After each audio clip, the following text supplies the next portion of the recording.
Okay, so hello everyone and welcome to another episode of Chill Talks Podcast where conversations happen and we can discuss anything and everything over a cup of coffee. So I am your host, PJ, and this time I'm personally very excited ako sa episode na ito. Yes. Kasi we have here one of the best magicians here in Camarines Norte. So parang nakakahiya na akong mag-introduce sa kanya. So Dan, welcome. Thank you for accepting my invitation. Thank you for inviting me. And for our benefits ng audiences, parang brief background. Yes, Sino brief ka? background ko. I started magic year 2009, so probably that's 14 years ago. Oh, Tama tagal ba? na nga eh. Okay, yun. So, actually, hindi naman talaga ito yung passion ko noon. Kasi may umuwi lang na magician from Manila na sa kapitbahay. So, dun sa kapitbahay, hindi naman totally professional magician yun. And then, hindi ako naniniwala sa magic niya nung bata pa ako. So, parang ang nangyari, yung kaibigan ko na pinsan niya, sabi niya, Tol, tingnan mo nga tong magician. Tingnan mo tol, ang galing tong magician. Tapos minajika ko, pwede nga. Pati nga, paano ba yan? And then, nung time na minajika niya ako, sabi ko, shit. Parang mind blown ako. Tapos sabi ko, doon nagsimula. And then, kinulit ko siya araw-araw na pwede ba turuan mo ko, ganito, ganyan. Ayaw akong turuan. Talagang totally ayaw niya ako turuan. Tapos, nung matatapos sa yung summer break, kasi siya eh. So, umuwi siya. Parang start of summer vacation. Tapos pabalik na siya sa Manila nung malapit na matapos yung summer vacation. So probably mga 2 months siya nagstay dito. Hindi niya ako tinuturuan. Tapos nung paalis na siya, sobra siyang nakulitan sa akin. Tapos parang ayun, tinuruan niya ako ng isang magic. And then ayun, parang doon na lumawak ng konti, lumawak yung kalaman ko sa magic. Tapos nag-research ako kung saan. Hindi pa masyadong ng YouTube noon eh. Kasi pag may YouTube ka noon, ka lang eh.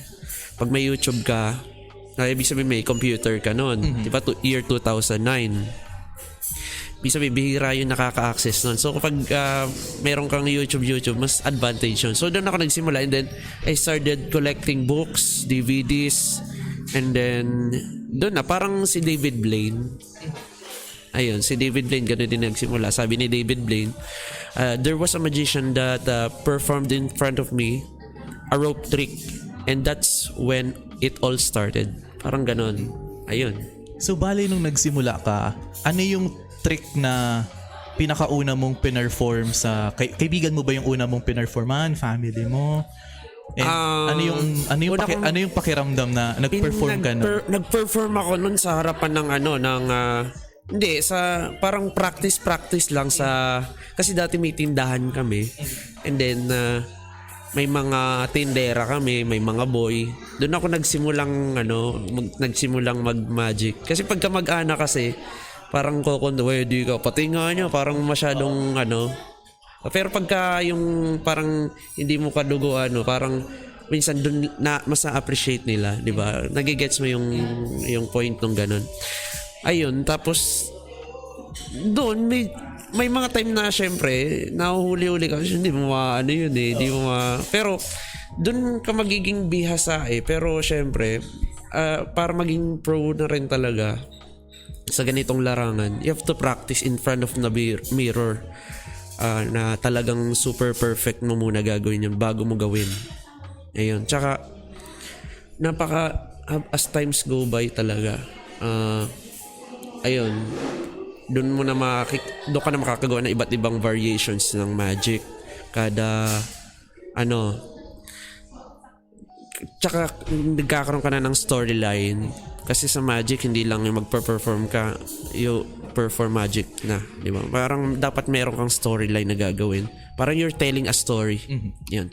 Kasi ang alala ko nun, pag nag-perform ka sa mga kamag-anak mo, yung tipong after mo mag-perform, ay nakita ko yung daya mo dito. Oo, Talagang oo. ikikritika talaga nila. Oo, pag kamag-anak. Oo. Kaya hindi ako sa kamag-anak Oo. nagpe-perform. Tapos parang double pressure din sa'yo yan eh. Tsaka nakakawala ng confidence yun. Kasi Oo, true. kapag ikaw ginaganon-ganon, parang parang isa yung sa magiging way, parang mag-give up ka na. Ay, hindi pa to para sa akin. Lagi ako nahuli. Diba? Ganon. Kasi di ba sa mga kamag-anak, very critical sila. Yes, Kahit yes. close friends, very Oo. critical unless nagiinuman kayo. Pero paano mo natutunugan, nag-perform ka sa mga hindi mo kakilala, paano mo natutunugan kung yung mga taong nakapalibot sa'yo, sinusubukan kang hulihin, paano mo dinadivert yung attention nila? Nako, isa yun sa matututunan mo in experience. Siya psychological na rin kasi yan eh. Kasi bilang magician, kasi yung pinag-uusapan natin bilang sa close-up magic to, iba naman yun sa stage. Sa close-up magic, psychological makikita mo yan. Through interview, kakaibiganin mo muna. Tapos, makikita mo yung characteristic niya. Kapag pro ka na, malalaman mo na kung ano yung magandang, yung kung ito ba kaya mong ma-full, ito ba spoiler, ito ba yung parang alam ko nang gagawin niya, parang nangongontak. Ako baga, meron akong certain technique para kahit ganon ang tao ay mamamagikan ko siya ng maayos. Sasabihin ko, hindi ko sasabihin magmamagic ako.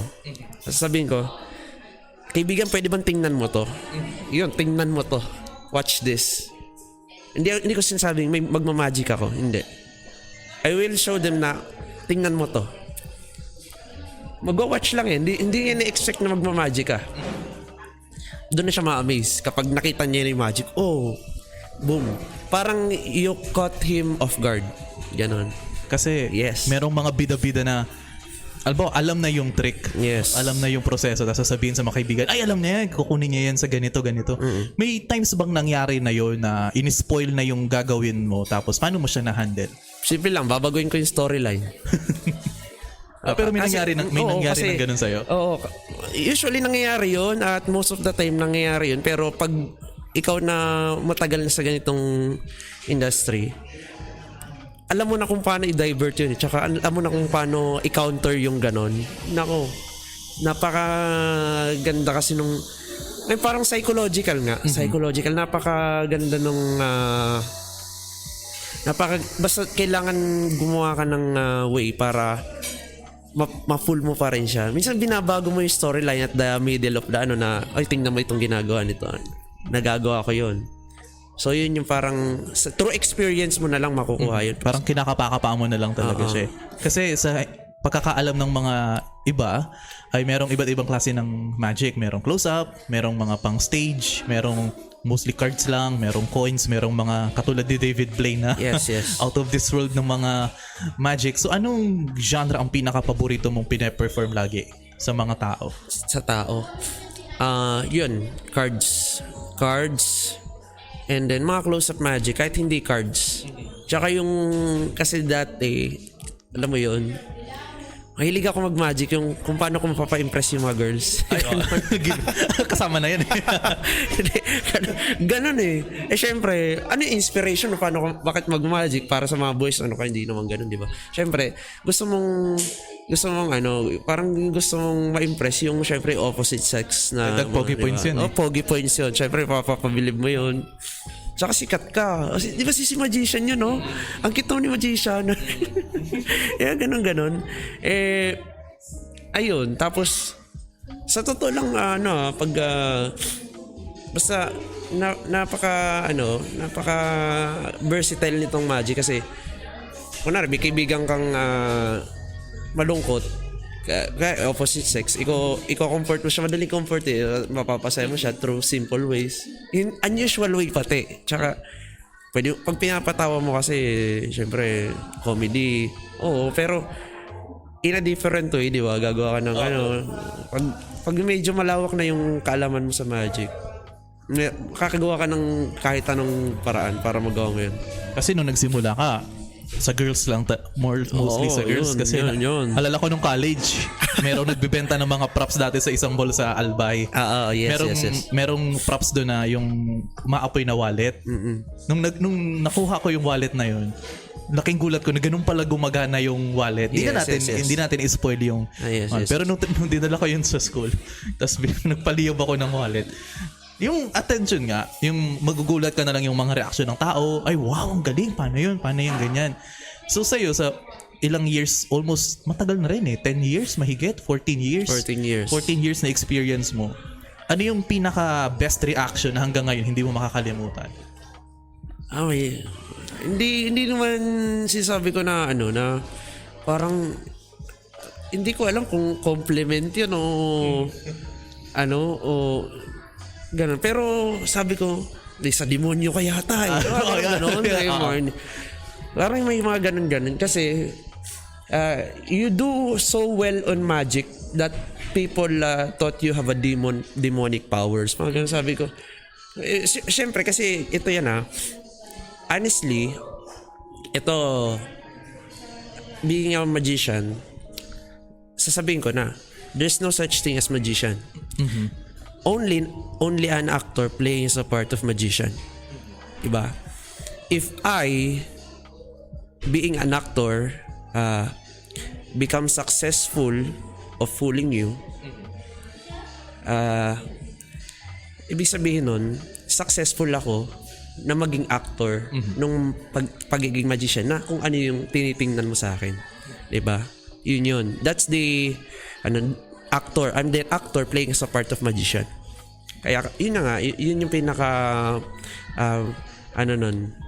Ayun. Parang you're playing the part of a magician. So kapag magician. Kunwari, parang isang play, kapag isang movie na successful kang napaiyak, effective sila sa pagiging good actresses nila. Parang ganun din sa magic. Kapag effective ako na napasaya ko kayo, na full ko kayo, yung reaction na hinahanap ko, nakita ko, na expected na reaction ko, nakita ko sa inyo, I became a successful actor of that magician na tinitingnan nyo. Yan. Kasi nalala ko nung kabataan namin, 2009 is yun nga, Chris Angel, David Blaine. Alala namin, mga usapan sa playground, usapan sa school, may sa demonyo si Chris Angel, may sa demonyo actually si David Blaine hindi nga may sa demonyo. Grabe ang control niya sa katawan, especially yung may mga stunts si David Blaine. Alam mo yung kumakain siya ng goldfish, tapos iluluwa niya. Yung uminom siya ng tubig, tapos ibubuga niya. Napakagaling. Sa totoo lang, David Blaine is one of the most influential people na person na nag-influence sa career ko. Kasi yung magician na sa akin, na nag-influence sa akin, idol niya si David Blaine. Kaya panahon niya yun, namin yun, nung nagsimula ako. In which, si David Blaine ay napaka-iconic sa akin kasi kinikwento niya, alam mo yung idol ko, sabi nung yung nagturo sa idol ko si David Blaine. So ang ganito, sabi ko, ano kaya kung kilala mo si Harry Houdini? Harry Houdini sa industry namin sa magic, Harry Houdini is the greatest magician of all time. GOAT. He is the GOAT of magic. So, ito yung brief history ni Harry Houdini. Ito magiging mahaba yung kwento ko. Sure. Mas okay nga Si Harry Houdini, pinanganak siya, hindi naman talaga siya si Harry Houdini. Ang tunay niyang pangalan is Eric Weiss or Eric Weiss, something like that. Kaya lang, si Harry Houdini is ang trabaho talaga niya is locksmith, gumagawa ng mga locks, gumagawa ng mga dun siya naging famous kasi ginawa niya yun bilang escapetionist. He's the magician escapetionist, yung ang daming mga kandado, mga posas, itatali, tapos ilalagay siya sa isang container, tapos puno na ng tubig, makakawala siya doon. Life and death situation yung mga ganon, di ba? Napaka-risky. Ngayon, may idol siyang magician nung bata pa siya, which is, his name is Robert Houdin. Houdin or Houdin, yun yung. Ngayon, hindi napakalayo ng pangalan ng Harry Houdini sa Eric Choi sa tunay niyang pangalan. Pero dahil idol niya yun, sabi niya, gusto niya ang magiging magician name ko ay Harry Houdini. From the Houdin last name of Robert Houdin. Doon nagsimula yung alamat ni Harry Houdini. And then parang nangyari din sa history ko na sabi ko, gusto ko, dahil idol ko naman si David Blaine, ako si Dan Blaine sana. Kaya lang, there is a certain person na minajikan ko. Dapat sa'yo dapat sa'yo Dan Blaine eh. Bakit naman hindi dapat dapat Dan Blaine. Bakit ka ako Dan Blaine? Kasi sinisisi kita. Napabilib mo ko. Yun, doon nagsimula yun. Kaya Dan Blaine. So, napaka-iconic niya kasi madaling tandaan, tsaka, di ba, if you're going to have a brand, kailangan madaling tandaan 2 syllables, Dan Blaine, di ba? Di ba parang kailangan yung McDo, di ba? Ang madaling maalala ng mga tao. Hindi yung masyadong mahabang So, yun, kaya napaka-historical nung name na Dan Blaine. Kaya yun yung pinaghugutan niya. Ngayon, para may gusto ko itanong sa'yo bilang magician for 14 years. May magic pa bang nagpapa-impress sa'yo ngayon? Or parang, yes, of course. Kasi before kasi no interview natin, may pinanood ako mga interview sa iba't ibang magicians. Parang yung iba daw sa kanila, parang nawawala na daw ng appeal yung magic kasi alam na nila. Hindi nawawala yun. Pero, so sa'yo, paano mo siya magic is innovation. Every year, as long as may magician na nag-i-innovate ng magic, hindi mawawala ang magic. Hindi mawawala. Kasi, kaya nga may Olympics ng magic. The Olympics of magic is FISM. Yung FISM, kumbaga, yun yung parang naglalaban yung iba't ibang magician sa buong mundo, yung mga pinakamagagaling. So parang, di ba, pinaka-Olympics ng magic is FISM. Meron naman parang SEA Games ng magic, parang FISM Asia, di ba, may mga ganun. Kung sino yung mananalo sa FISM Asia, papadala sa FISM World. Yun na yung pinaka prestigious magic competition sa buong mundo. So ngayon, minsan ang mga magician doon, nire-release nila yung method nila sa mga kapwa magician. At syempre, kumbaga, yung mga methods nila, nire-release nila sa kapwa magician. Syempre, nag-i-innovate yung magic. Minsan, yung ibang magician, ini-innovate pa nila yon. Pero ang nagpapa-amaze kasi doon, yung makikita mo ng mga magic doon, mga makabagong technique, tsaka hindi mo makikita basta-basta. Yun yung nagpapa-impress sa akin, yung mga bago. Tsaka ang nagpapa-impress sa mga magician, ito kasi yan eh. Sumali na ako sa mga magic competition. Sumali ako sa mga magic competition. And I've won some of them. Ganito. I won the sophomore magic competition of Magfi. So, yung batch namin, ngayon, yung mga usually mga makakalaban ng magician doon is, syempre, yung mga common nakikita natin sa magician, you do the dove magic, you do the parasol magic, you do the card magic. So, doon ko nakita doon ko challenge sa sarili ko na kasi ang judge doon magician. Paano mo papabilib ang magician tapos puro kayo magician maglalaban? Ang judge magician din. Paano mo sila mapapa-impress? 'Di ba? Kailangan magkaroon ka ng unique na magic. Gagawa ka ng unique na magic na may storyline. Ayan. So parang more on the performance talaga. Yes. Tapos kakaiba. Hindi ka gagamit ng material sa common na sa kanila. Kunwari, kalapate, cards. Kasi alam na nila kung saan nanggagaling yun. Yes. Alam na nila. Ang tinitingnan ay execution. Pero parang manalo ka kasi sa mga ganun, kailangan yun na nga, kailangan unique ka. Kasi magician kalaban mo, magician din yung judge. Diba? Parang kayo na lang. Nandun yung pressure kasi alam niyo yung barahan ng isa-isa. Oo. hindi gaya nung kunwari mamajikan ko. Magmamagic ako sa Talent show. talent show, sa harapan ng ibang tao. Walang masyadong pressure. Parang sanay na ako ron. Kasi yun nga, baga, hindi naman magician yung yung i-impress ko. Mahirap pag kapwa magician yung kailangan mo impress. Yung anong tawag nito? I think may palabas yun sa US eh. Parang Full Us. Yes, yung kay Full Us. Penn and Teller. Kaya mo, Full Us, di ba, kailangan magician yung dalawa, si Penn and Teller. Pero paano mo sila mapu-full? Di ba, napakagagaling ng mga pumupunta ron na magician. Sa ordinaryong mga di ba, sa mga layman, pag nakikita nila yun, nafu-full na sila. Pero sila Penn and Teller hindi nila ma-full. Hindi sila basta-basta. Basta-basta. Alala ko may isang trick doon na ginawa sila. Tapos may sinabi ni Penn and Teller na alam nila kung paano ginawa. Pero nung pinanood ko, paano niya ginawa? Parang iba yung angulo na tinitignan ninyo as magicians.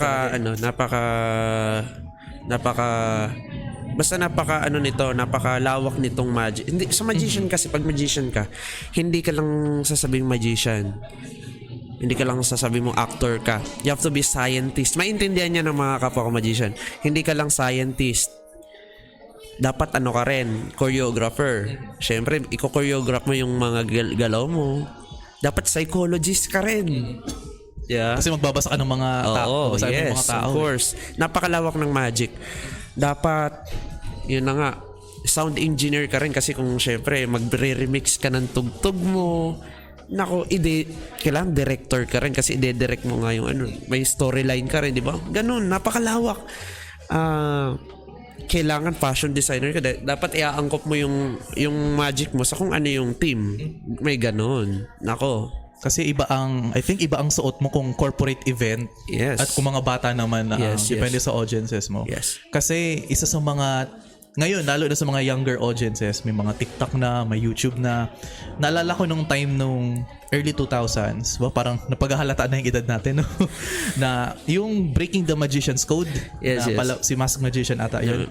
Parang nagkaroon ng controversy nun kasi daw in-expose niya yung mga classic tricks. So ngayon, sa recent TikToks, YouTube, makikita mo na madami ng tutorials, marami ng mga sa TikTok na nagbubuking ng mga tricks. Even yung mga nasa DVD, may alam akong tricks na nasa TikTok na mabibili mo lang sa DVD pero in-expose nila sa TikTok. Anong say mo sa ganung information na madali nang na-access ng mga tao? Does it ruin the essence ng magic or mas gumaganda pa yung potential? Dumami yung magicians ngayon? Sa tingin ko, yung kasi sa amin, binabati ko sa amin yun. Bilang part ng isang two of the most prestigious magic clubs sa buong Southeast Asia. Sa amin, mapapanood namin yun, pero sa amin, bawal kaming gumawa ng ganon. Bawal kaming gumawa ng ganon na i-expose yung magic. Kasi sa amin, we keep the mystery alive. So, ginagawa nila yun. Pero, di ba nababati ko sila, iba, parang halos mix din naman, reaction. Pero sa amin kasi, we keep the mystery alive. Kaya, ang magic, nag-i-innovate din. Ine-expose nila yung mga luma, pero may lumalabas din na bago. No, which nagpapa-amaze pa rin sa mga tao. So parang nandun na yung challenge din sa magicians. Yes, yun yung challenge. Kailangan yun na nga, parang i-innovate mo to para matakpan yung ganito. Parang i-engineer mo rin yung magic, yung effect ganun. Kasi kakabad trip yung ganun kasi may kilala akong magician sa Albay. Nasa US na siya ngayon. Ang ginagawa niya, as in grabe yung mga tricks niya. Tapos may nagbida-bida, pinakita yung YouTube video kung paano daw ginawa yun. So parang, alam mo yun, may mga tao kasi na ayaw na naloloko sila kasi feeling nila pag na-magican ka tapos hindi mo alam yung parang natatapakan yung pride. Oo, parang kaya pinipilit nilang i-expose. Sabi ko, baba naman yung gano'n naman, pagka yung pilit na gano'n, kumbaga bago naman ako nagmamagic, kinikilala ko muna kung ano yung mamagican. Oo naman. Tsaka, isa gano'n, siguro, ito kasi pwede kasing yung tao na yung nagmagic doon sa taong yun, parang medyo naging mayabang yung approach, yung, parang yung ganon. Pero kapag naging friendly ka, okay lang ba tingnan mo to? I'm going to do something in front of you. Pag medyo magalang na medyo tapos nagulat sila. Nasa character development din kasi yan eh. So parang as a beginner magician, tapos habang tumatagal sa career, ano sa tingin mo yung common mistakes na ginagawa ng mga nagsisimula pa lang? At ano yung common mistakes din ng mga katulad mo na nasa mataas ng level na veteran na talaga? Common mistakes na ginagawa nila is may magic lang na magawa na makita kung paano gagawin kagad sa iba. Which is, kailangan i-practice muna. Mawalang self-confidence mo nun. Pangalawa, yun na nga, kapag beginner ka, you don't tell the audience what you are going to do. Ba? Never tell the audience what you are going to do. What is going to happen. Mystery rin yun. Ngayon, kapag sinabi mo na yun, abangan nila kung paano yung mangyayari. Ayun. So, ayun na nga. And then, yun na nga, never repeat the same trick to the same audience. Unless talagang kaya mong... Kung kaya mong pangatawanan talaga, pwede yon. Nabibreak yan, di ba? Kahit sa art. Kasi magic is art. Di ba sa art, pwede mong i-break yung rule ng ganito, ganyan, as long as ma-justify mo. May ganon. Kasi pag may twist, nagre-repeat ka ng same trick, dapat mas doble ingat ka na kasi dami nang nakatingin sa'yo eh. Especially, I think, ang rule na yun, correct me if I'm wrong ha. Pagdating sa card tricks, dapat yun ang hindi mo talaga ipe-perform ng 2 beses. Kasi pag card tricks kasi is madaling makita ng mga tao yung flourishes mo. Yes. Pero ang kinaibahan kasi sa stage magic and close-up magic. Sa close-up magic, the closer you look, the less you see. Naman. Now you see me, di ba? Sa totoo lang, if you are watching the Now You See Me, yung how you do magic, nandun na yung logic. If you are a magician, nandun na yung logic on how is the magic working. Yung misdirection na ginagawa. Yes. Nandun na. Kung lalawakan mo lang yung pangunawa mo doon sa movie na yun, nandun na.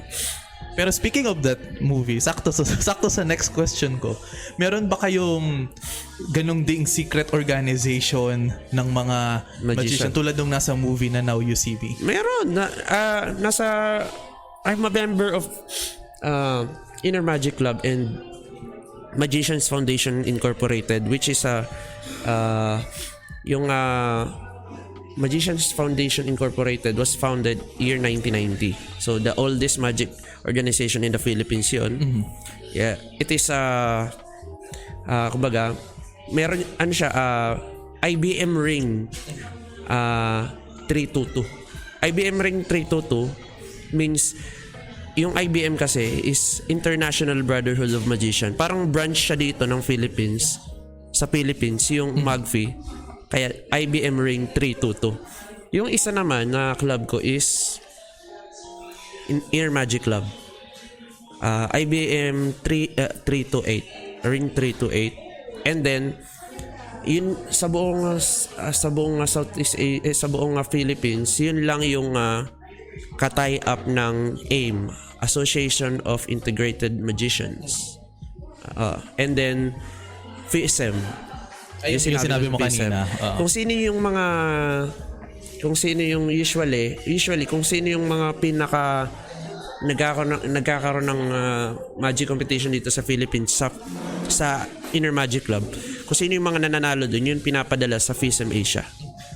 So usually ba ano ang proseso para maging part ng isang ganong association? And ano yung perks once member ka na? If, yung hindi masyado confidential, baka mahati tayo. Syempre, unang-una dapat have to be friends with one of the members nun. Yun lang siguro ma-open ko. Hindi ko So more on dapat ma-discover ka ng member ng association mismo. And then yun na nga, siguro may isa rin akong kasi magkakaroon ng sa Inner Magic Club sa amin scholarship. May scholarship sa amin na kapag ikaw ay kapag ikaw ay 12 to 17 years old na gustong matuto ng magic ay just contact any of the members of Inner Magic Club. Pwede kang maging scholar sa amin. Matututo ka ng magic. Ayun. Tapos may chance ka maging member ng Inner Magic Club. Pipili lang kaming isa sa lahat, sa buong Philippines yun. Oh, so talagang ganun siya ka-exclusive na. Oo. Tsaka sabihin natin in dalawang club na to, nakasali ako. Ito yung pinakamahirap na club, Magicians Club na mapasukan sa buong Pilipinas. Parang nakaka-pressure bigla. Oo, nakaka-pressure. Sa mga gusto makasali. Pero pag once na member ka na doon, syempre mas marami ang access mo sa mga tricks na usual. Kasi sinabi mo kanina, nag-share kayo ng mga... Yes, tulungan. Then may mga projects din kami na parang nagcha-charity eventing kami na kunwari may mga lugar sa Philippines na hindi maabot ng hindi parang mga hindi naman masyado nakakapanood ng magic yung mga bata dito, mga tao. So we perform on that. Parang ini-schedule namin yun. May marami activities din kami. Tsaka of course, yun na nga isa sa mga perks namin. Kakaroon kami ng mga lectures. Yun na nga, may mga convention kami na nagpapalawak ng kaalaman namin sa magic. So parang exclusive event siya na bawa may ganito akong trick, may ganito ako na-discover, may ginawa akong ganitong prop, tapos i-share sa community. Usually ganun ang kalakaran. Okay. Kasi isa din sa question ko, Dan, kasi nung panahon natin, parang around 2009, early 2000s, parang yung magic tinitignan ng karamihan is hobby lang, 'di ba? Parang something to entertain. At what point mo na-discover na ito ang gusto mong maging career talaga? And paano na-handle yun ng mga tao malapit sa'yo nung sinabi mo na magmamagic ako? Simple lang. Nung pagka-graduate kong college, I graduated IT, Information Technology. So pagka-graduate ko, apply ako sa Manila. Parang pag-apply ko sa Manila, kasi when I was in college talaga, part-time ko na yung pagiging assistant ng mga clown dito, nagmamagic. Tapos sabi ko, okay naman yung kita dito Tapos, nung pagka-graduate ko, nag-apply nga ako sa Manila. Then, starting na sahod ko, na pinakamalaki na yung 20K. Manila. Diba? Mga call center, mga IT solutions, mga 20K. Tapos, nag-i-inquire ako sa mga malapit na mga apartment sa lugar na hinahanap ko. Ang isang buwan, 5K. Laki na nun. Laki. Tapos, gano'n na gano'n. Tapos, isipin ko, ang pagkain pa dito, Jollibee. Sabi ko, di ako mabubuhay dito. Kung sakaling mabuhay man ako, walang tira sa akin. Tapos, gano'n kapakatagal ang promotion sa ganito. Di ba? Iniisip ko, gano'n ang... Kaya ang ginawa ko noon, umuwi ako. Sabi ko, anong magagawa ko dito? Sabi ko, siguro follow ko muna yung passion ko sa ginagawa ko. Ay, siguro nag-risk ako na parang siguro a year lang, mga 2 years.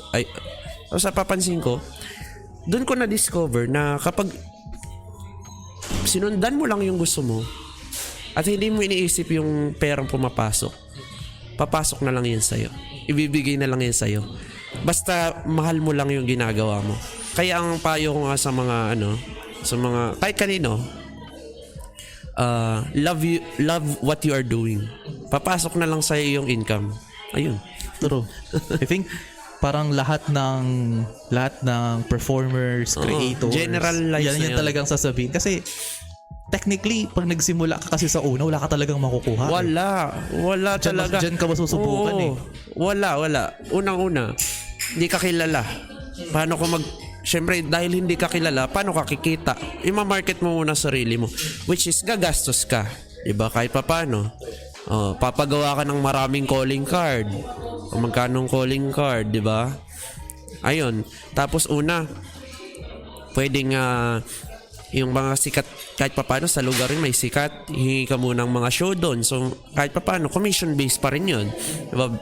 Bigyan ka nilang show, and then, syempre, may cut din sila doon. Mga ganun. Kasi makilala ka na ng mga tao na you are good what you are doing. Ganun. Then, syempre, pag tumatagal ka na sa industry na ganyan, hindi mawawala yung haters mo na. Oh, given na yun. Oo, sa totoo lang. Sa totoo lang.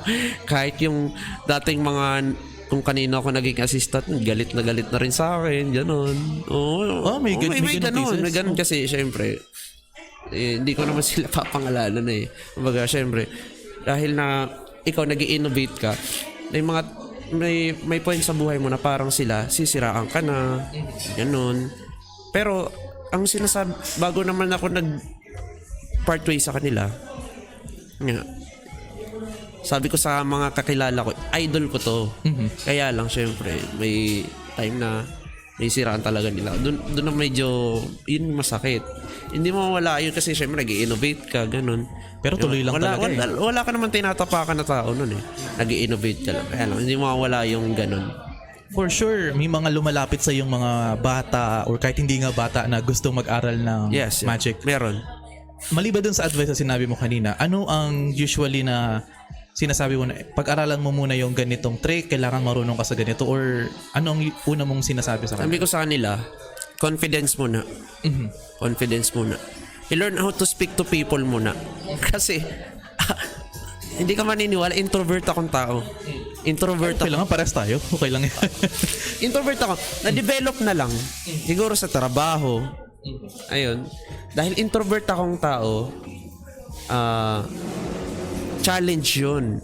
So sa mga lumalapit sa akin, sabi ko sa kanila, yung confidence muna sa tao na makipaghalubilo yung gawin nyo. Yeah, usually kapag may mga show ako, yung gustong matuto, ginagawa kong assistant. Tapos paunti-unti, ikaw muna magsalita dito para, kasi hindi ka makakapag-perform sa harap ng tao, hindi ka marunong makipag-usap sa kanila. True. Diba? Hindi mo nga kasi sila kayang kausapin, magpe-perform ka pa sa kanila, doble ka ba na? Kahit anong galing mo kasi, pag hindi ka marunong magkaroon ng audience interaction, parang wala din. Kasi may mga magicians na kahit hindi nagsasalita, pero magaling ang engage. Sino yung nanalo sa America's Got Talent na magician? Si Eric Chen. Oh, yun. Si Eric Chen. Si Shin Lim. Yan, si Shin Lim. Na halos hindi siya nagsasalita, pero feel mo, may impact talaga siya eh. Confidence. You have to be confident on what you are doing. Actually, Shin Lim, I know his methods of doing his magic. Kaya lang, he is so skilled that na nagagawa niya. Napakahirap nun. Alam ko kung paano niya ginawa lahat yung method niya, pero napakahirap nun. Kahit ako napapawawa ako, sabi ko ang hirap nun. Yung mga, I think, as in, nasa YouTube naman yun eh, pero yung mga ginagawa niya na halos imposible talaga tignan. Alam mo yung sikreto, pero hindi mo rin alam kung paano niya nagagawa yun. Hindi, alam ko kung paano, pero hindi ko kayang gawin kasi sobrang complicated ng technique. Na hindi ka mahuhuli. Tsaka, napaka-natural sa kanya. Pero pero, yun na nga, just like what sinabi ni Shin Lim, walang kahit na binili mo yung DVD niya, kung paano mo gawin yung magic na yun, may copy kasi rin ako noon, tsaka hindi mo pwede i-perform yun live. Siya lang ang pwedeng mag-perform nun live. Pwede mong gawin yun sa mga birthday parties, pero yung sabihin natin sa Facebook, sa YouTube, perform mo yun, may may trademark yun. Hindi mo pwede i-perform. Siya lang pwede mag-perform nun. Parang may copyright din yun. May ganun na. May ganun na rin ngayon. Parang naging exclusive na yung method sa kanya lang. May mga ganun na rin. Pwede ka na niyang kasuhan. So, parang matututunan mo lang yun for personal mo lang. Hindi. Pwede pang party, yun sabi niya. Huwag mo lang i-record. Yun ang ano niya. Record and upload. Usually sa ganong copyright systems eh. Bawal lang yun.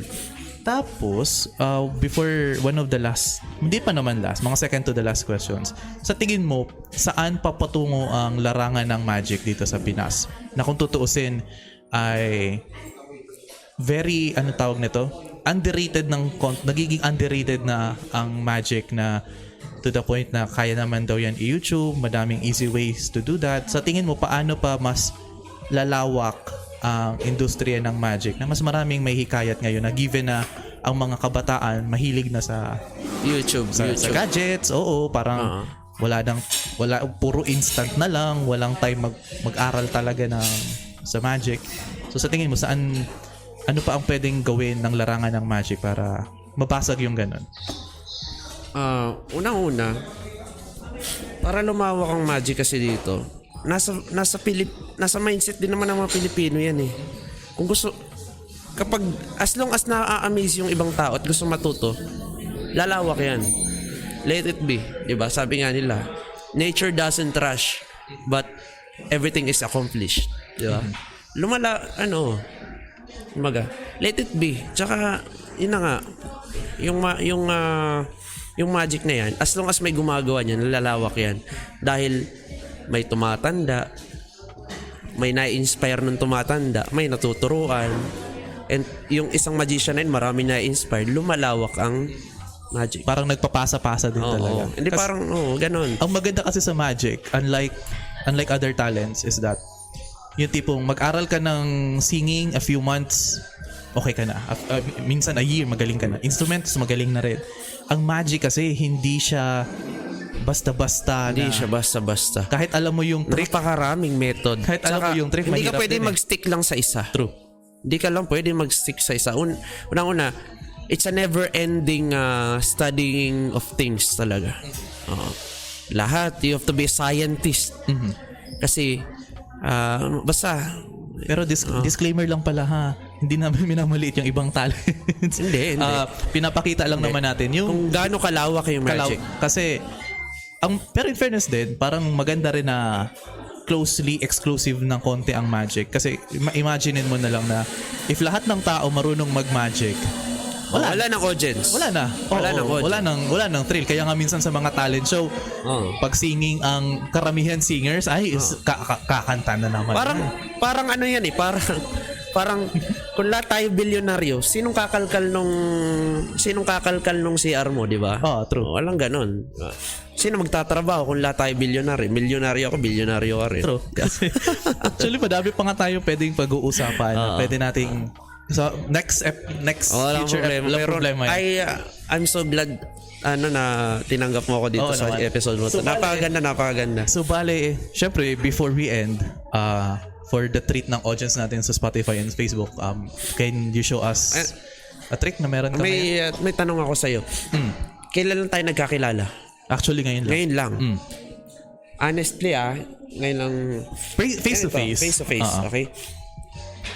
If for example, ito ba naka-live to? Recorded lang. Pwede tayong kumuha ng kaya pag kumuha tayo audience sa iba eh. Ganito, ikaw na lang. Name any card. Jack of Spades. Pwede, gusto mo pang baguhin o hindi na? Okay na yan. Sigurado. So actually,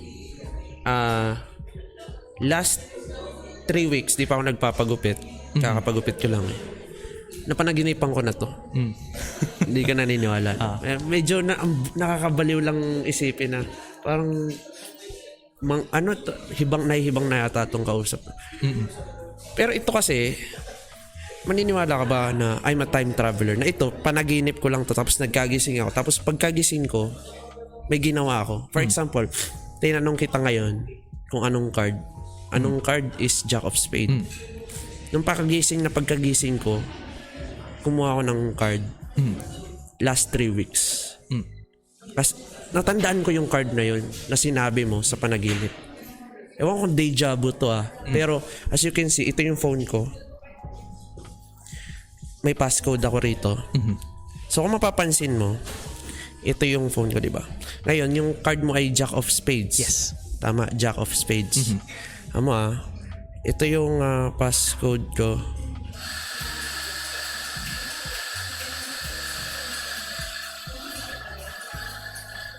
Diba Jack of Spades yung aking Medyo mahaba pa buko niyan. Wait lang. So for the benefit of our audience. Yan yung wallpaper ko. So technically, Jaco. Oh, that's amazing. Tagal na ako hindi naka-experience ng ng ma-impress